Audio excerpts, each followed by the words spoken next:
လောကမှာကျွန်ုပ်တို့သည်တဆုံတရက်ကိုချစ်မြတ်နိုးသည်ဟုဆိုရ၌သူ၏ပြည့်စုံမှုများကြောင့်မဟုတ်ပဲသူ၏ချိုးယွင်းခြင်းများကိုကိုချင်းစာနားလဲပေးနိုင်ခြင်းသာအစစ်မှန်ဆုံးသောမေတ္တာတရားပဲဖြစ်ပါသည်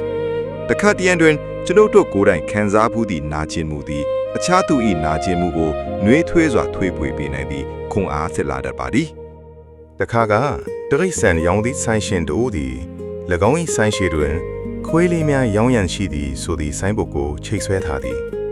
ထိုဆိုင်းဘုတ်သည်ကလေးငယ်များ၏စိတ်ဝင်စားမှုကိုအလွန်ဆွဲဆောင်နိုင်မှာအမှန်ပဲမည်မကြာမီပင်ကောင်လေးတစ်ယောက်ဆိုင်တွင်သို့ရောက်လာပြီးမေးလိုက်သည်ဦးလေးခွေးလေးတစ်ကောင်ကိုဘယ်လောက်နဲ့ရောင်းပါလဲဟင်ဆိုင်ရှင်ကပြုံးပြီးငွေ30ကနေ90ကျားမှရှိတယ်တူလေဟုပြန်ပြောသည်ကောင်လေးသည်သူ့၏အိတ်ကထဲသို့လက်နှိုက်ကြည့်ပြီးအကျွေးစိတ်အနှဲငယ်ကိုထုတ်ယူလိုက်သည်ကျွန်တော်မှာနှစ်ချက်နဲ့39ပြားပဲရှိတယ်အဲ့ဒါနဲ့ခွေးလေးတွေကိုကြည့်လို့ရမလားဟင်ဆိုင်ရှင်သည်ပြုံးလျက်လေးချွန်လိုက်တော့အခါဆိုင်နောက်ဘာမှလာပသောခွေးမကြီးတစ်ကောင်နဲ့အတူအမွှေးပေါ်မှခွေးကလေး9ကောင်ပြေးထွက်လာကြသည်သို့တော့ခွေးကလေးတစ်ကောင်သည်အခြားခွေးကလေးများနောက်မှတရွတ်တိုင်လိုက်လာနေတော့ကိုကောင်လေးတတိထားမိတော့သည်ဟိုးနောက်ဆုံးကခွေးလေးကဘာဖြစ်တာလဲဦးလေးဟုကောင်လေးကမေးသည်ဆိုင်ရှင်ကအဲ့ဒီခွေးလေးကမွေးကလေးကတင်ပါဆုံရမကောင်းဘူးကွာသူကအမြဲတမ်းအဲ့ဒီလိုပဲခြေတစ်ဖက်မတန်ပဲနေသွားရမှာဟုရှင်းပြသည်ကောင်လေးဤမျက်လုံးများတောက်ပါသွားပြီးအဲ့ဒီခွေးလေးကိုပဲကျွန်တော်ဝဲချင်ပါတယ်ဟုစိတ်လှရှားစွာပြောလိုက်သည်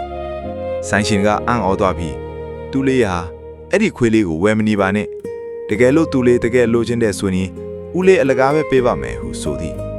ထိုအခါကောင်လေးသည်အနှဲငယ်ဆက်ဆိုးသွားပုံရပြီးဆိုင်ရှင်ကြီးမျက်လုံးကိုတဲ့တဲ့ကြီးကပြောလိုက်သည်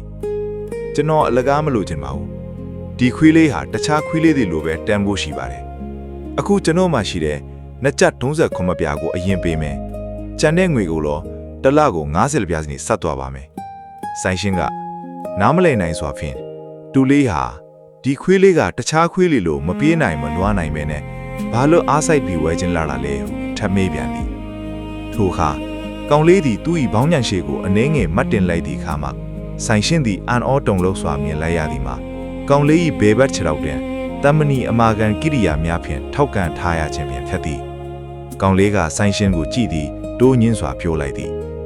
ကျွန်တော်ကိုယ်တိုင်လည်းကောင်းကောင်းမပြေးနိုင်ပါဘူးဦးလေးဒီတော့ဒီခွေးကလေးဟာသူ့ကိုနားလဲပေးမယ်ဖော်တလကိုလိုအပ်မိမှာပါလောကမှာကျွန်ုပ်တို့သည်တဆုံတရက်ကိုချစ်မြတ်နိုးသည်ဟုဆိုရ၌သူ၏ပြည့်စုံမှုများကြောင့်မဟုတ်ပဲသူ၏ချိုးယွင်းခြင်းများကိုကိုချင်းစာနားလဲပေးနိုင်ခြင်းသာအစစ်မှန်ဆုံးသောမေတ္တာတရားပဲဖြစ်ပါသည်တခါတည်းတွင်ကျွန်ုပ်တို့ကိုယ်တိုင်ခံစားမှုသည့်နာကျင်မှုသည်အခြားသူ၏နာကျင်မှုကိုနှွေးထွေးစွာထွေးပွေပေးနိုင်သည့်ခွန်အားဆက်လာတတ်ပါသည်